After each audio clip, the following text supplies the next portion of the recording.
नमस्कार दोस्तों, एक बार फिर से स्वागत है आपके अपने चैनल भारत दस्तक के ऊपर।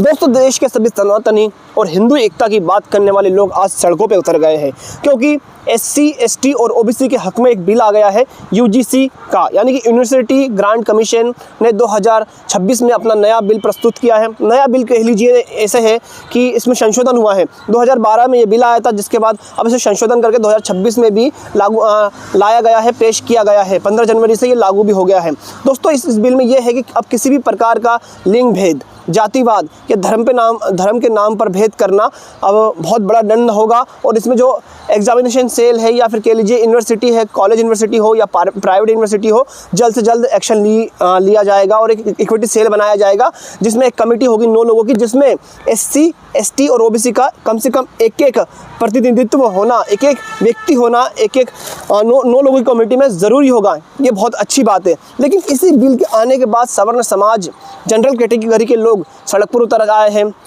और लगातार जितने भी सवर्ण इन्फ्लुएंसर्स की बात कर रहा हूँ, आप लोग देखते होंगे शुभंकर मिश्रा को, आप लोग देखते होंगे अभिनव पांडे को, ये सब बिल उठे हैं और कहते हैं कि सभी स्टूडेंट्स इस बिल का विरोध कर रहे हैं। यानी कि जितने भी समस्त भारत के स्टूडेंट या विद्यार्थी है इस UGC बिल का विरोध कर रहे हैं। अजय, झूठ बोलते हो आप, कोई स्टूडेंट विरोध नहीं कर रहा है। विरोध कर रहे हैं वो लोग जो जातिगत अत्याचार पसंद करते हैं, विरोध कर रहे हैं वो लोग जो जातिगत अत्याचार का जो प्रिविलेज है वो लेना चाहते हैं, और उनको डर है कि हम लोग जो करते हैं अब उसकी शिकायत होगी तो हमें सज़ा होगी, हमें दंडित किया जाएगा। इसीलिए भाई, कोई भी बिल तब आता है जब लोगों का शोषण हो रहा होता है, उसे रोकथाम करने के लिए।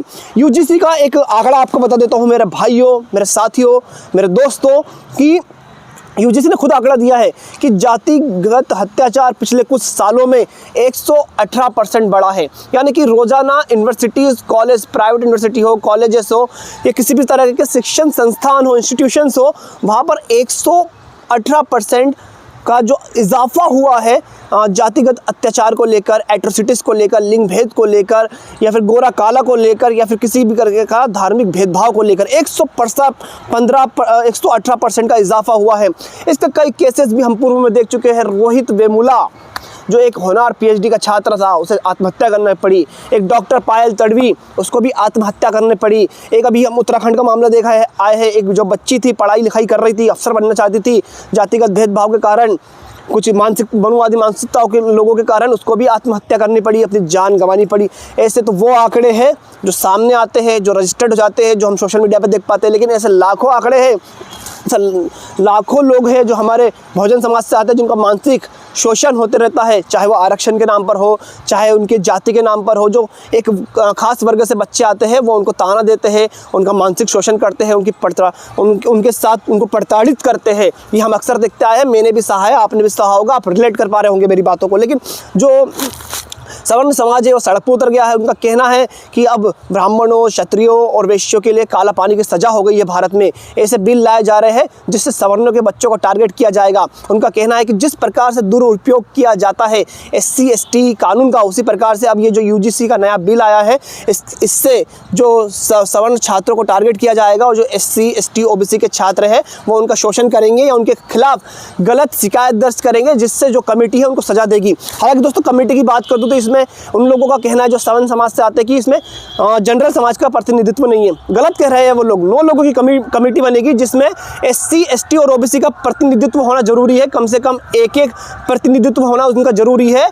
एक SC का होना चाहिए, एक ST का होना चाहिए और एक OBC का होना चाहिए, तभी ये कमेटी बन पाएगी जो कि शिकायत को जांच पड़ताल करेगी। तो दोस्तों, ये जो बिल आया है ये समावेशी बिल है। जो जातिगत भेदभाव होता है, जो धार्मिक भेदभाव होता है, जो लिंग भेद को लेकर भेदभाव होता है, किसी भी तरीका का, उसको रोकथाम के लिए बिल है, लोगों की सुरक्षा के लिए बिल है, और किसी के विरुद्ध ये बिल नहीं है। लेकिन जो सवर्ण समाज के इन्फ्लुएंसर है या पत्रकार है, इस बिल को क्या बोलते हैं, ऐसा बता रहे हैं कि जातिवादी बिल है या फिर सवर्णों के खिलाफ बिल है, जो कि सरासर गलत है।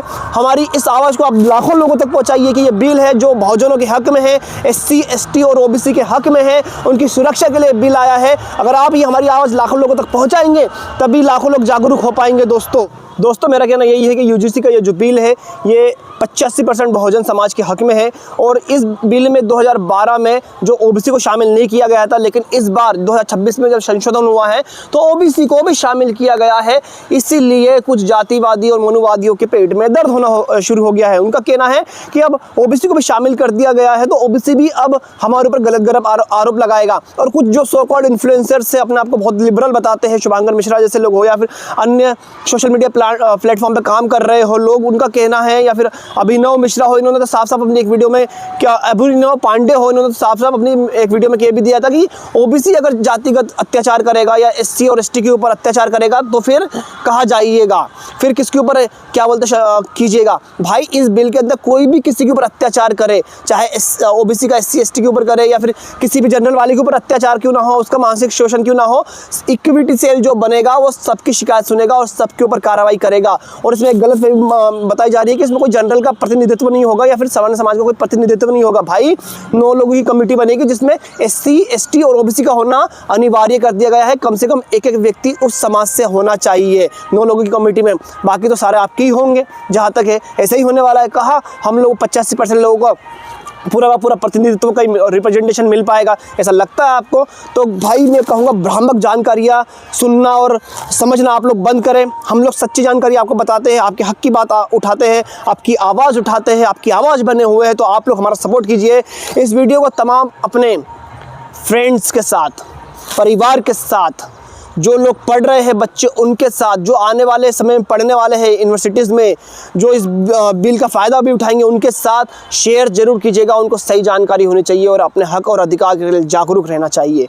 भारत दस्तक की पहल रही है आपको हर चीज़ सही तरीके से समझाने की और बहुजनों की हक की आवाज़ उठाने की, उनकी आवाज़ बनने की। तो कृपया इस वीडियो को शेयर कीजिएगा। धन्यवाद आप सभी का, आपने हमारी वीडियो को यहाँ तक देखा।